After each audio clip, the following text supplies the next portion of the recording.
We left the highways behind and rolled into a city shaped by music, memory, and myth. But we weren't here for honky-tonk or neon lights. Our trail cut deeper, into stone, into time, into secrets hidden in plain sight.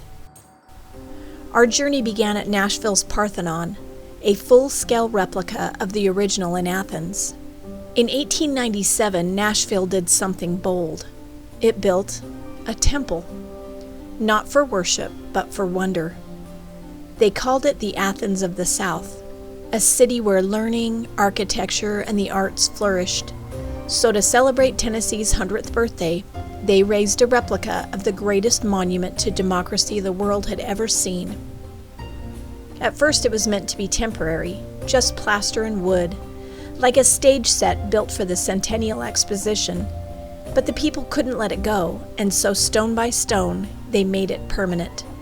Today, the Nashville Parthenon is more than a replica. It's a monument to what we value: beauty, learning, and the timeless power of ideals.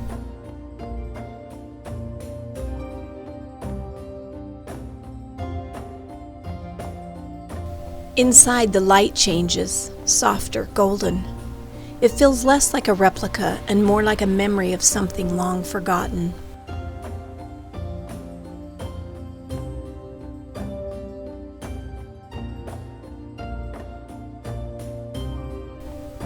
There she is. That's Athena. At 42 feet tall, she is the largest indoor statue in the United States. She's coated in over 8 pounds of gold leaf. And though this statue was built in 1990, it's modeled after the one that vanished over 1,600 years ago. In her right hand, Athena holds a 6-foot statue of Nike, the goddess of victory. Even though Nike is life-sized, she looks tiny here. That's how massive Athena truly is.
Our next stop is the Belmont Mansion, once the private estate of Adelicia Ackland, one of the wealthiest women in the South before the Civil War.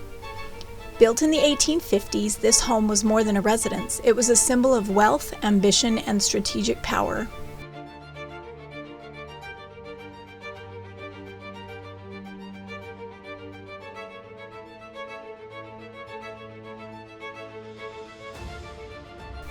We were not allowed to film inside the mansion, only take still photographs, but even in silence, the rooms speak volumes. Adelicia's portrait watches over it all. She wasn't just a hostess, she was an architect of her own legend.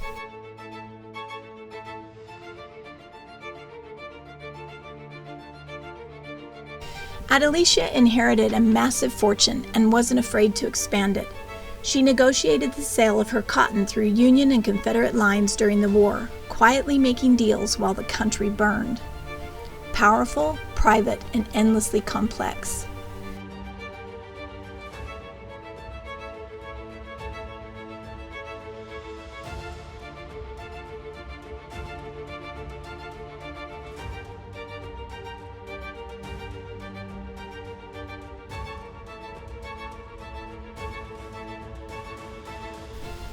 Today, the mansion sits on the campus of Belmont University, preserved as a museum. The gardens are peaceful, the house is still.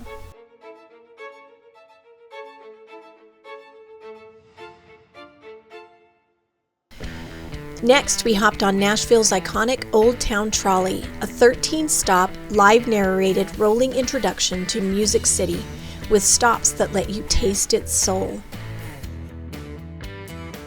Big Machine Records, owned by Scott Borchetta and Toby Keith. They are the ones that discovered and signed very young Taylor Swift. Back in the day, it was called the Koinonia Coffee House and Bookstore. This is where Amy Grant would be discovered. We got off the trolley at the Country Music Hall of Fame.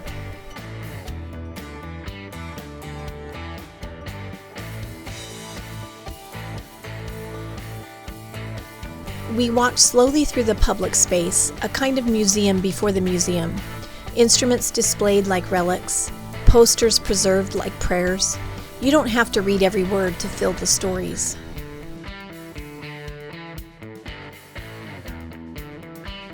The Country Music Hall of Fame isn't just a tribute to what was. It's a space for what still is, a place where history lingers in the air and you can carry it when you leave. We left the Hall of Fame and started walking east, past sharp glass and echoing marble, where the city folds history into high-rise.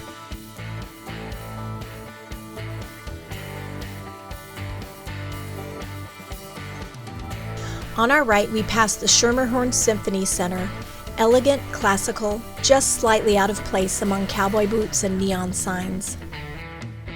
But then, just before the bridge, we heard it. Country music, not from a stage, but from between the buildings. Broadway was just around the corner, and even in the daylight, the bars were already alive. And then ahead, the bridge appeared.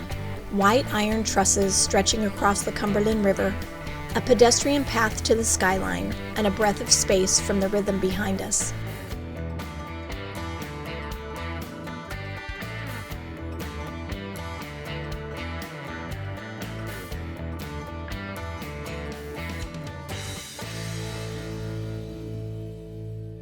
We hopped back on the trolley and made our way uphill toward a different kind of monument. The Tennessee state capitol rises from the ridge like a temple, carved in limestone and layered in history. It was closed when we arrived, but even from the outside you could feel its presence. We wandered the quiet paths around it, statues of presidents, governors, and soldiers standing watch. The city buzzes below, but up here it's all stone and memory. Finished in 1859, this is one of the oldest working state capitol buildings in the country, and one of the only ones where the architect is actually buried in the walls. Architect William Strickland died before construction was complete.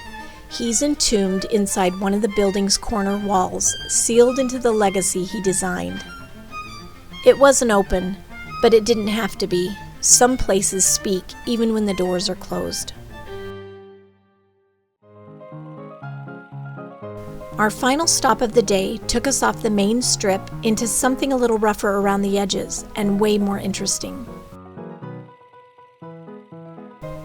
This is Marathon Motor Works, once home to Tennessee's first car manufacturer and now a living museum of rust, rebirth, and independent spirit.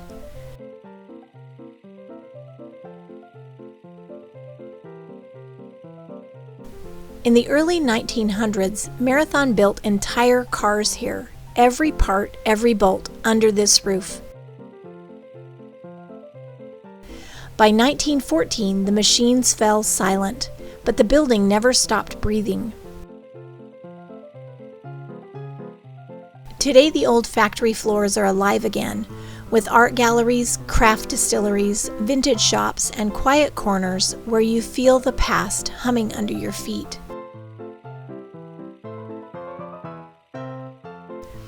It's not a tourist stop, it's a story you walk through.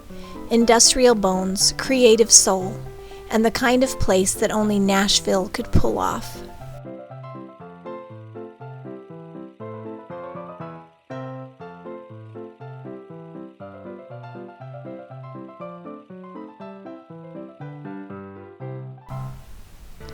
We left the city that evening with music in our ears and history on our boots.